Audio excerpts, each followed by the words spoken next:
The second scripture reading is from 1 Corinthians 2, 1 through 16. In this epistle reading, Paul describes the power of the Spirit. When I came to you, brothers and sisters, I did not come proclaiming the mystery of God to you in lofty words or wisdom, for I decided to know nothing among you except Jesus Christ and him crucified.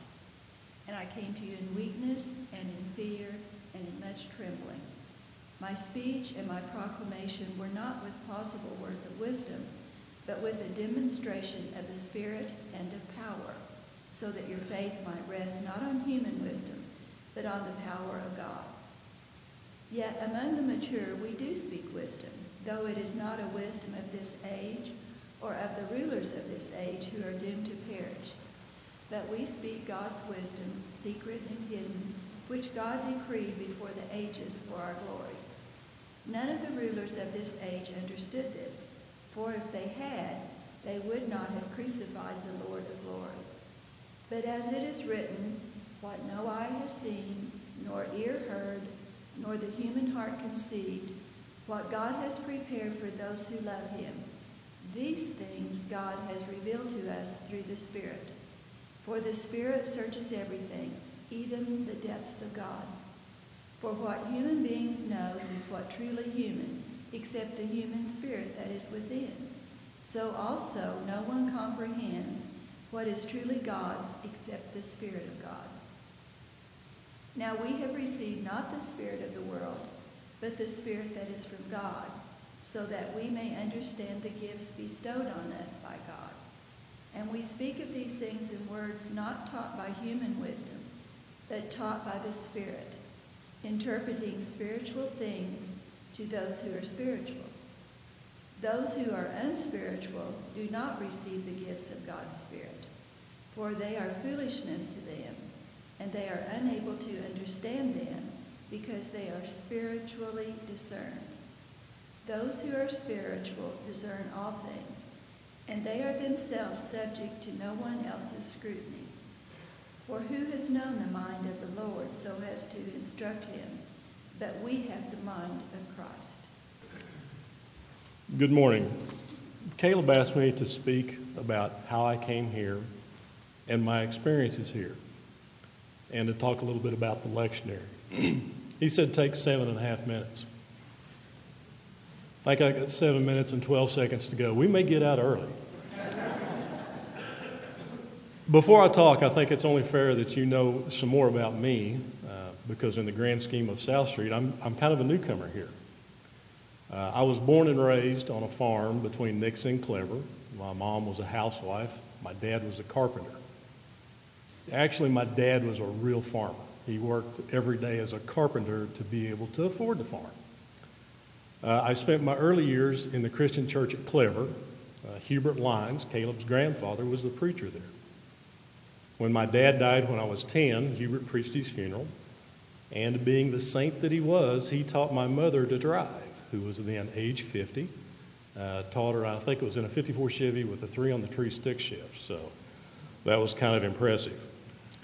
My mom died when I was 19. I inherited the farm and its debt. I got married, had a daughter, got divorced, sold the farm, moved to Springfield, met Marty, got 2 pretty amazing stepkids, a daughter-in-law, got 2 grandbabies, and now I have a grand dog to boot. That's about the first 50 years of me in a nutshell. Now, as to how I came here, Jim and Jane Chenoweth invited us. Marty said, we're going. I said, yes, dear. Since that first visit, I've joined the choir, drive the bus, been baptized, was a deacon, property chair, and now I serve as an elder. And since Harold's been kind of down, I've been trying to help John Barber and Mike as much as I can. Did you hear the one about the guy that went into Kmart, had a thermos bottle, set it on the counter? Clerk said, can I help you? He said, I need to return this. It doesn't work. She kind of looked it over, didn't see anything wrong. I said, well, what do you mean? He said, it just doesn't work.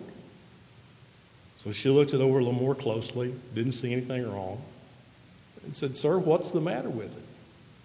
He said, well, isn't this thing supposed to keep hot things hot and cold things cold? Well, yes, it is. What have you been putting in it?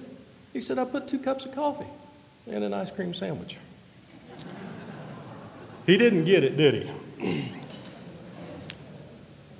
The lectionary today Paul talks about the Corinthians, and he writes to the Corinthians and basically says they need to get smart and live differently.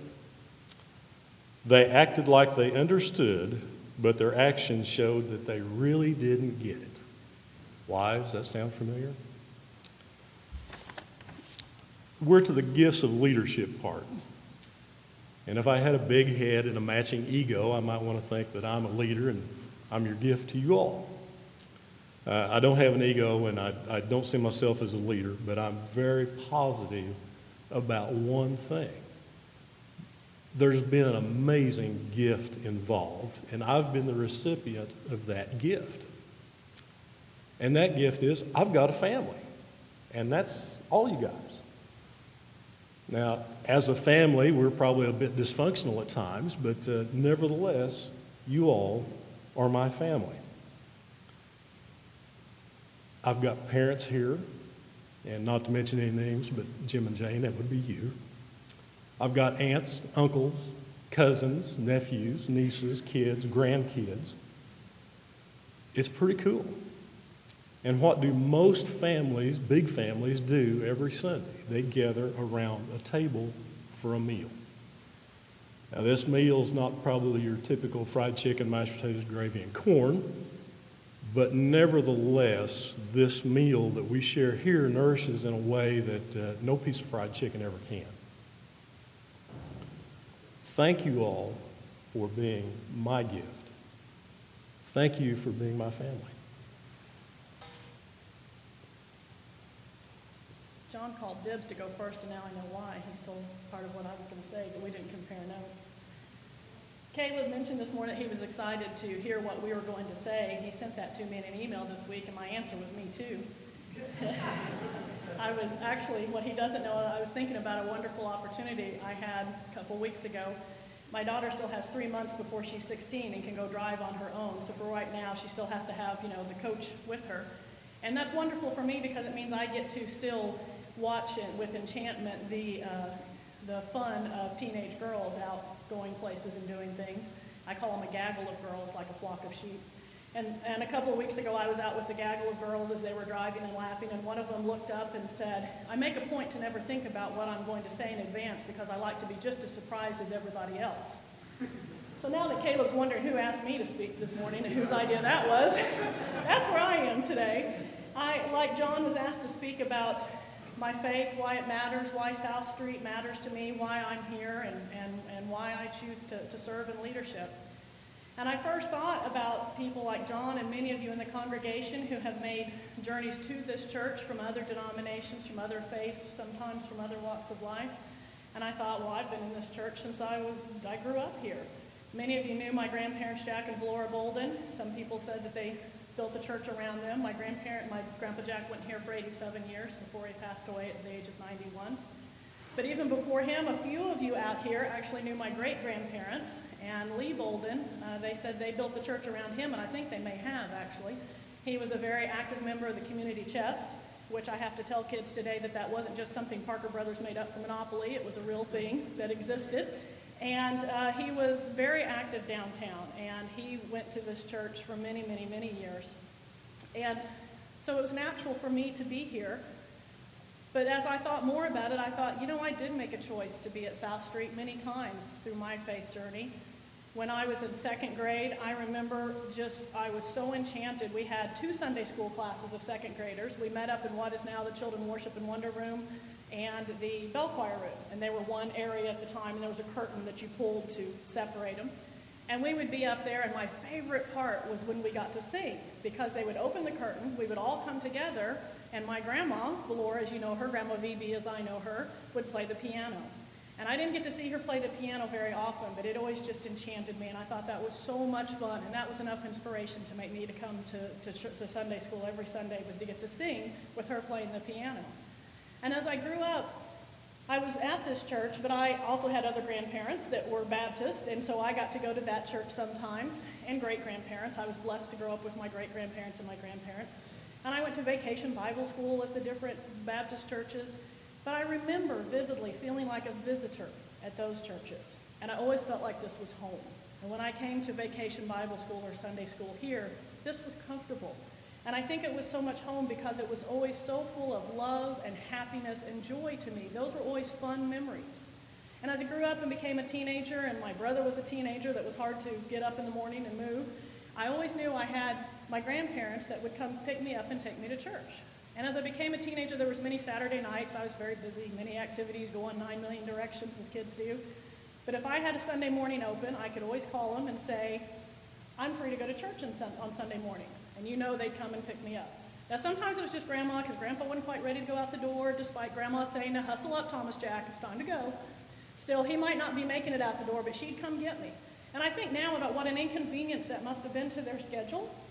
But you know, it didn't matter. They would have done it for any of you out there as well. It meant that much to them. So as I got my driver's license, like my daughter's going to do soon at 16, then I had my own wheels and I could go where I wanted. And I had a lot of friends that invited me to go to their churches, which was an amazing experience. I went to Jewish temples, I went to Catholic churches, I went to some church on the edge of town I was the palest person there by far, and it had a dirt floor and no pews because they stood up and sang and rolled on the floor in the dirt, and I saw things that really opened my eyes to other congregations. But this was home.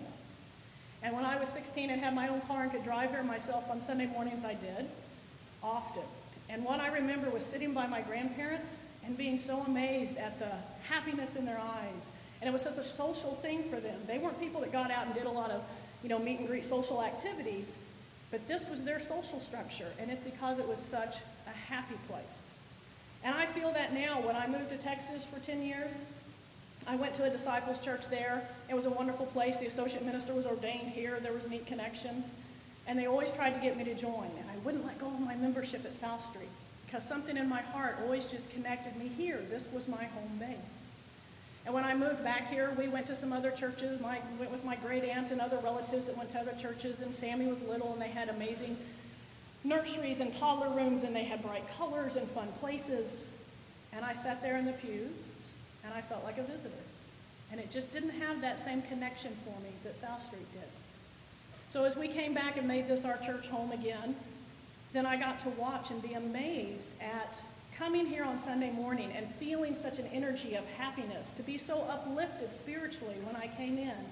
Because no matter what craziness had been going on in life and how chaotic and difficult things were, for everybody, not just me, for everybody, when they came here, they found a smile. And their heart grew a little. And it was just such a warm connection that it was a happy place. It really is, to me, a circle of love in the city. And this is where John stole my thunder, as I was thinking about why am I in leadership here and the gifts of leadership. I thought, I know that God gives us gifts, and we're to use those gifts in service. They're blessings, but they're responsibilities to share. But I thought leadership isn't a gift to me from God as much as it is a gift to me from each of you. As I've been a leader at this church, what I have found is I've had the opportunity to get to know people that I saw but didn't have a personal connection with. And there's so many people that come up and talk to me and share ideas with me and share stories with me. And those are the gifts of leadership that I feel.